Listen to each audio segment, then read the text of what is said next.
And so it looks like things between Debo and Benet are officially over, and Nadia's over here calling Camm broke. Yeah, let's get into this video. So yesterday, Debo dropped a video on his YouTube channel answering a few questions from supporters, or should I say Eli. Well, anyway, a lot of these questions had to deal with Benet. Y'all check this out. Did you get that day out? That's the yes. question. Okay, now you can explain why. And but so all right, so I know y'all seen the little stuff they had going on. You know what I'm saying? Y'all was in the comments saying, "Debo, you wrong for kicking her out." Let me tell y'all something. When you come in my crib, this goes for everybody. When you come in my crib and you make a ruckus, fight, putting holes in my shit, walls and stuff, like this, like you feel me? I'm gonna react that way. You gotta go. I don't show no favoritism to nobody when it comes to my crib, bro. You know what I'm saying? Do your homework on. I did the same thing with Camm and Zeno. Do your homework on that. Do your homework on this not being a. Benet cool. Y'all like cool right now? And y'all be texting her like y'all like what? Nah, we be texting. Right now, I ain't saying like it ain't no bad blood or nothing. It's definitely some animosity. Can she come back to the crib? No. But come back to the crib? I mean, well, stay there, no. But yeah, if she want, it ain't like she banned from the house.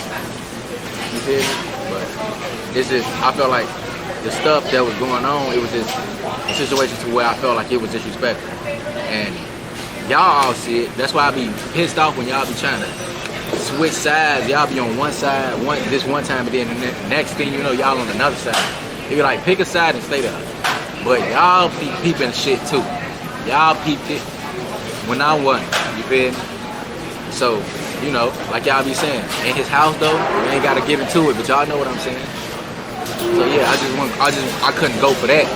You feel me? Like, just do that somewhere else, not in my face. Like, cool, you doing your thing, just do it somewhere. After Debo dropped his video later on that night, Benet went live and she basically said, listen, it just didn't work out, and you know what, there was no communication and he wanted more than what I was willing to give. Well, Debo did not like what she had to say, so he jumped on IG Live and he aired it all out from his side of the story.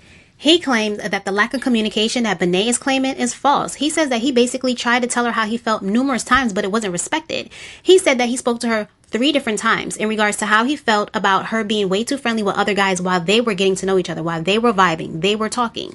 So he goes on to say that once he realized that Benet was not respecting how he felt about her being around other guys the way that she was, he just decided to do his own thing because it seemed like, she was not going to respect how he felt. And this is where the TikTok with the 2 girls dancing up on him come into place, along with some girls sitting on his lap, and the fact that he had 2 girls in his bedroom. Yeah, this is a lot.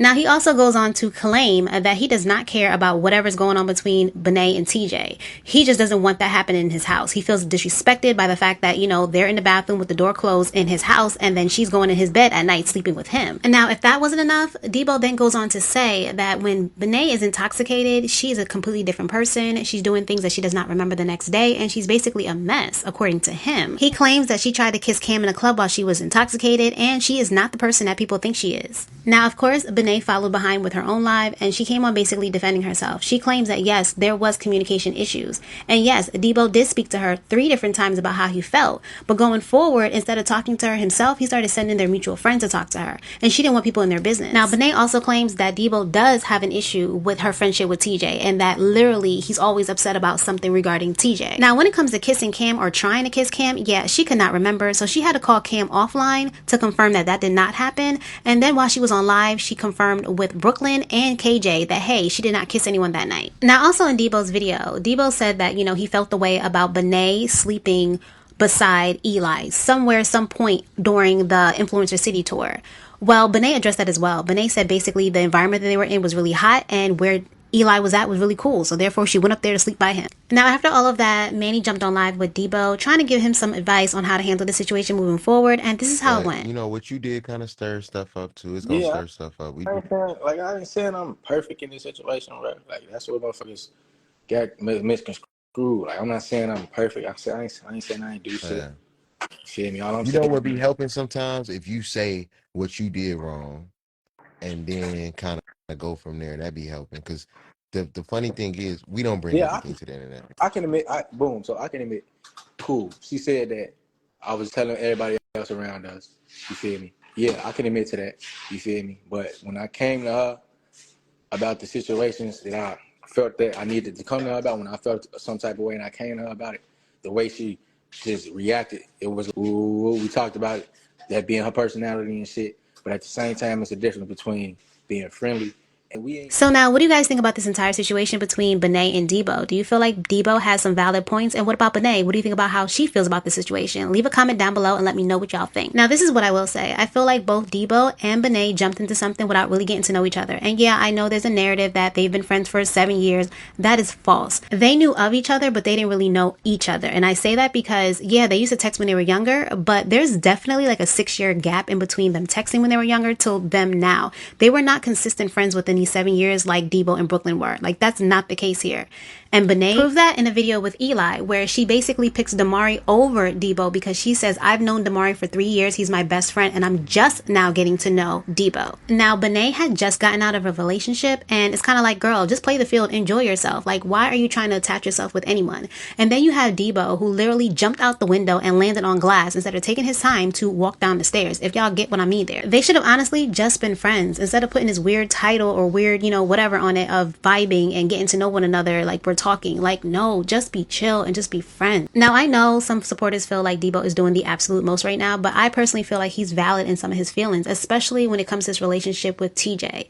I feel like a lot of people are bypassing his feelings simply because it's a guy. And I feel like if people were to put the shoe on the other foot, Benet's foot, and really look at the situation, they would kind of understand exactly how Debo feels. I also think a lot of people are forgetting this truth or drink. Remember when both Benet and TJ, you know, basically said that they were attracted to one another, and TJ admitted that, you know, if he had to date any girl in the house, it would be Benet. Or what about this little conversation they had here? I have a real special bond. I think we just responded to some shit like this. We did. But we do have like a very like real type special bond type shit. Like, you get what I'm saying? Like, yeah. Like, it's so crazy, y'all. Like, I'm not even trying to be funny. This is the first person I ever got comfortable with just like this. Like on my mom, same. Like, twin, I don't really open up to nobody. And it's like, like the first week or so, I was telling Benet shit that I don't really open up until nobody on my mama. So, like, right then and there, I was like, oh, yeah, like, ooh, you feel me? Like, we gotta, you feel me? Like, oh, God. Nah, y'all be, yeah. Like, TJ's the only person I know, like, I'm not saying the only person, but besides, like, my best friend and my family and stuff like that, the only person I know a lot. Oh, God, though, same. Cause, like, bro, I don't be telling nobody I don't nothing. tell shit. I just let shit sit. Like, I don't open up to people at all. Oh, God, like, I hate that shit. I feel like the first week of friends benefits, like, I was just opening up. Oh, God, though, then that shit had me surprised, shit. On my mom. I ain't even gonna lie. On my side. Now imagine you're trying to get to know someone and they're on camera saying all of this. Like, are you kidding? Of course you're going to feel some sort of way. Like, let's be real here. Also, keep in mind, Benet just met TJ during Friends with Benefits. This is after the tour and after Influencer City with Debo. So just imagine how anyone would feel dealing with someone and then a new person come into the mix and all their attention is over there. They're being the best friends ever. It's kind of like, wait, hold up, what happened to us? And now that same person is coming into your bed every night to sleep. And that's also another issue. They should have never been sharing a bed. Like, what is that about? Like, that also crossed lines. That also made things complicated. But yeah, so now this person is coming to your bed every night after being in whoever else's face all day long. Of course, that's going to be an issue. All right, so now let's move on over to Nadia and Camm. Now, this situation has turned really dark, and I'll get to that later in this video, but Nadia posted a video yesterday, and she basically gave her side of the story as to what really happened between her and Camm. Now, during this video, she does make some accusations, allegedly that he was abusive towards her and that he was messing around with other girls behind her back. Now, she also goes on to say that he really didn't pay for anything and that he doesn't really have much. Y'all check this out. My daddy warning me about him. Why am I with Camm still? Why can't I just let him go? Everything's starting to hit me. And I'm not saying this to bash him. Because everybody, you know, it's a time and place for everything. But I start thinking like, dang, Camm don't have his own car. He ride in Jacob's car anywhere, everywhere he go. He sleep on the living room floor in his homeboy house. Camm said he was going to shoot my brother. I said, Camm, with what gun? He said his homeboy gun. Camm has nothing in his name. He don't at all. It's not a single thing but a phone bill in his name. If that. I'm not saying that to bash him, but you have to see from where I'm coming from. He has nothing in his name, so it don't hit. Now, in response to everything that Nadia had to say, Camm posted all of this. Now, y'all probably gonna have to stop and read this because it's a whole lot. But basically, he's denying everything. He's basically saying that, no, he's not broke. He has his own place, blah, blah, blah. Now, Manny was asked about this on IG, and this is what he posted.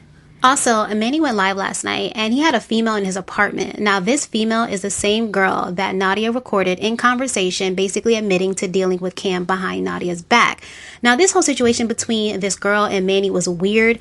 Camm was in the chat. It was a whole lot going on. It was weird. That's all I'm going to say. And now at some point, the topic of Camm having his own place comes up, and this girl who used to deal with Camm is unaware that he's ever had his own place either. And you'll notice that Manny is like low-key trying to cover for him by saying, yeah, he's always had his own place. Mad over Debo. That's my favorite line. Man, do y'all homework on Manny Tree, man. Right. She gonna have to go over there in a minute.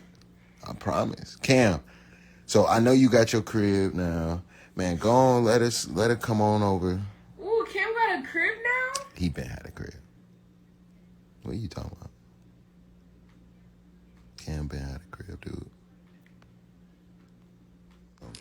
Now, at this point, I'm assuming that the broke narrative has hit a nerve with Camm because he decided to hit below the belt today. He decided to post photos of Nadia and a miscarriage that she had a few years ago. Now, this right here was so disgusting and nasty of him to do.